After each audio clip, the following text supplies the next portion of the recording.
le monde est le héros de sa propre histoire. Donc il faut vraiment surtout pas faire ça, c'est vraiment la première et la plus grosse erreur à faire. C'est ce que mettent en fait assez peu en avant les entreprises, et c'est là qu'il explique qu'elles font toute fausse route. Pour se positionner en tant que guide, il y a deux façons de faire. Premièrement,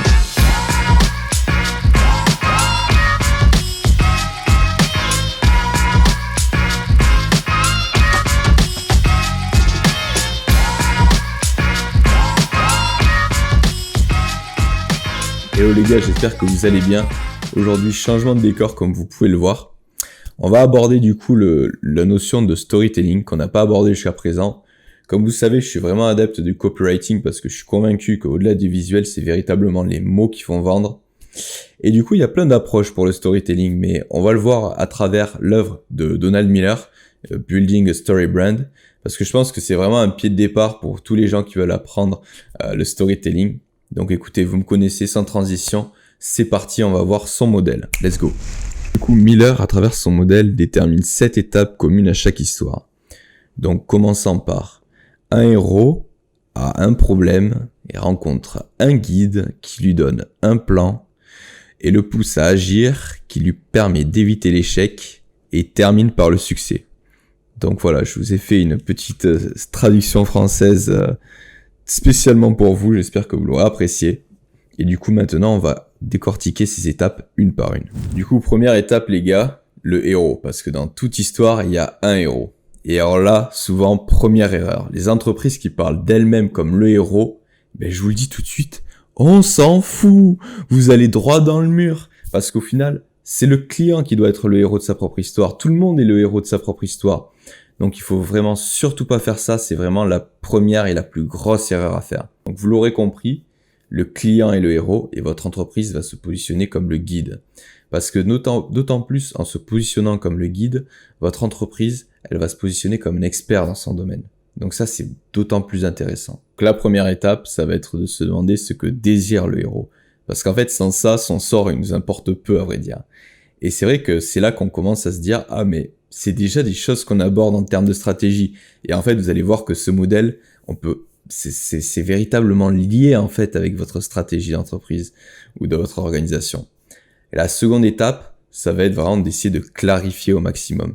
Parce que comme tout au long du processus et du modèle qu'on va voir, le but c'est que ce soit le plus clair et le plus compréhensible pour votre client.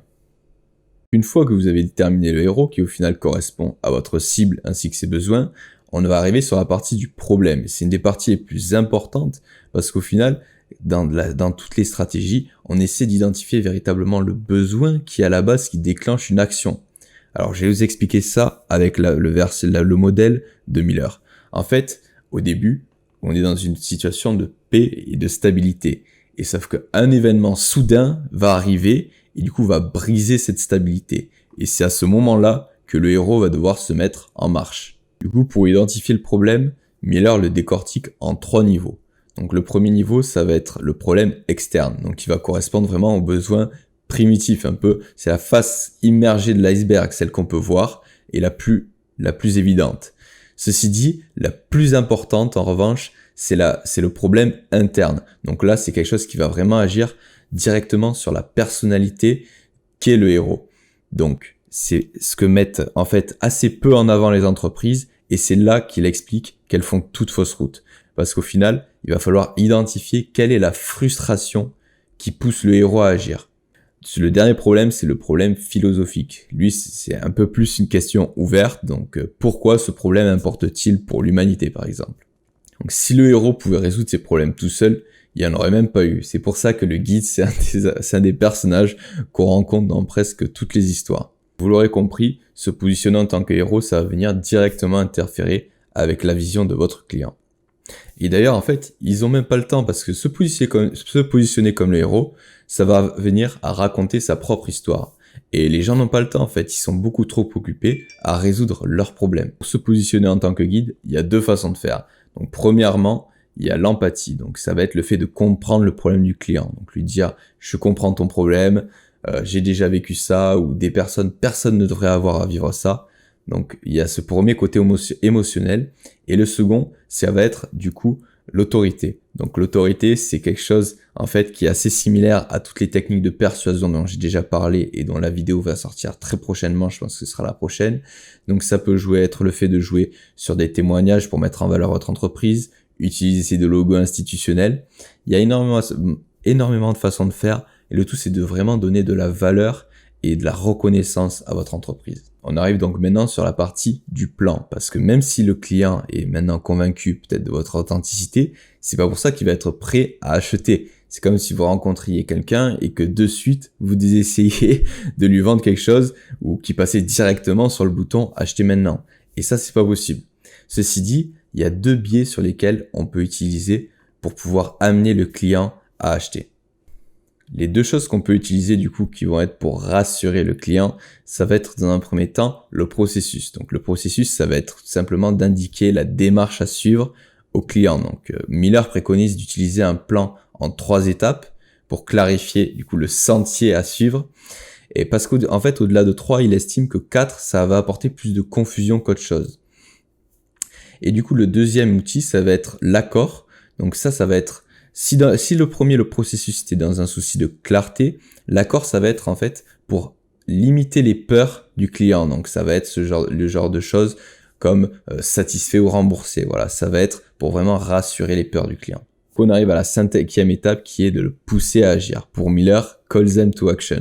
Du coup, j'aimerais bien garder le terme parce que c'est assez significatif en web design. Parce qu'en fait, il explique que les personnages, ils se réveillent pas un beau matin avec une envie particulière. Ça vient souvent d'une source extérieure.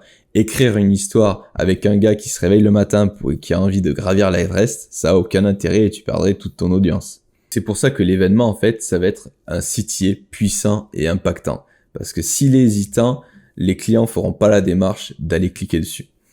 Donc, une fois de plus, Miller, il aime bien les plans en 2 étapes, ou du moins décortiquer ces étapes en 2 sous-parties. Ça va être, dans un premier temps, donc les sitiers directs, donc ça va être acheter maintenant, tout ce qui va être directement en lien avec le produit final, et les sitiers, en fait, transitionnels, donc en fait, ce qui va s'apparenter à des choses avec beaucoup moins de risques. Donc, par exemple, télécharger notre e-book gratuit en 15 étapes pour apprendre le storytelling. Donc ça va être des choses qui vont vraiment aucun risque, mais vont faire commencer le client à acheter. Ça peut également être des périodes d'essai gratuites, des échantillons, donc tout ce genre de choses qui a vraiment 0 risque. Avant-dernière étape qui lui permet d'éviter l'échec. La notion d'échec, en fait, elle est particulièrement importante dans une histoire parce que sinon, en fait, l'enjeu est futile. Et une chose qui est intéressante que présente Miller dans son livre, c'est que les gens sont beaucoup plus à même de ne pas avoir envie de perdre quelque chose que de gagner quelque chose.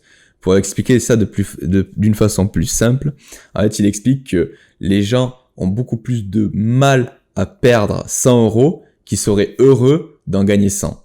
Et le tout, c'est de ne pas, en fait, accabler le client forcément avec une vision d'échec. On a déjà vu qu'avec le copywriting, trop parler de façon négative, ça pourrait faire fuir le client.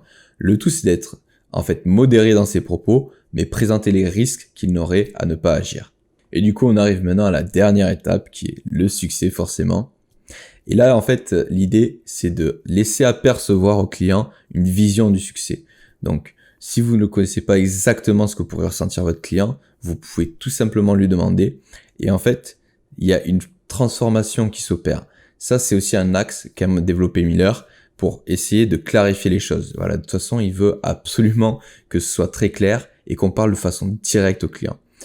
Donc, pour clarifier cette transformation, en fait, il faut penser à l'état initial. Donc, qui est votre client à l'état initial et qui est votre client à l'état final. Donc voilà, on a vu les 7 étapes du modèle. Maintenant, on va prendre un exemple pour que ce soit un peu plus clair. Allez, comme vous le savez, je suis fan de SF et de fantasy. Du coup, pour cet exemple, changement de décor, on va prendre Star Wars. Donc pour commencer simplement, le héros, c'est Luke Skywalker. Donc Luke, c'est quelqu'un quand même qui a un désir à la base. Il a envie de devenir pilote. Il n'a pas juste envie de rester simple fermier avec sa famille. Du coup, il va rencontrer un problème qui va être le meurtre de son oncle et de sa tante, qui va le pousser à vouloir se venger et du coup défaire l'Empire. Donc ça, c'est le problème externe. Donc avec le méchant qui va être le côté obscur. Ceci dit, il a un problème qui va être interne et c'est ça qui va véritablement le pousser à bouger. C'est être en quête en fait de qui il est. Et il se demande, suis-je un Jedi suite à la rencontre d'Obi-Wan Kenobi? Et c'est ça qui va le pousser à un peu découvrir son histoire, du coup, à faire son histoire. Donc, sur le point de vue philosophique, on va avoir bien sûr la question de la dichotomie entre le bien et le mal, toujours ultra présente dans Star Wars. Et du coup, suite à ce problème, il va rencontrer un guide, donc Obi-Wan Kenobi ou Maître Yoda. Du coup, on va peut-être plutôt prendre Maître Yoda dans cet exemple. Je pense que c'est plus pertinent vis-à-vis de l'entraînement qu'il va lui faire subir. Donc, il va lui donner un plan qui va correspondre justement du coup au fait de croire en la force et il va le pousser à l'action. Donc, au fur et à mesure de son entraînement, qui va être jalonné d'étapes plus ou moins risquées, il va le pousser et à un moment même, il va lui dire... Très bien, je vais essayer. Non, n'essaie pas. Fais-le. Ou ne le fais pas.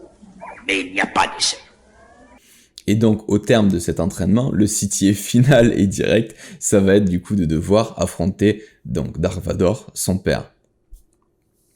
Donc, à la fin, l'état de succès, s'il réussit, c'est du coup la galaxie est sauvée, l'univers est sauvé et tout le monde est content. Et s'il échoue, la rébellion est dissoute et la galaxie, l'univers reste aux mains du coup de l'Empire. Donc, il y a un véritable enjeu derrière ça. Et en termes de transition, on pourra noter forcément l'état de base qui est en tant que Luke Skywalker, le fermier sur Tatooine, et l'état final, du coup, Luke Skywalker qui va devenir un maître Jedi. Donc voilà, c'est vraiment un framework qui est applicable à presque quasiment toutes les histoires.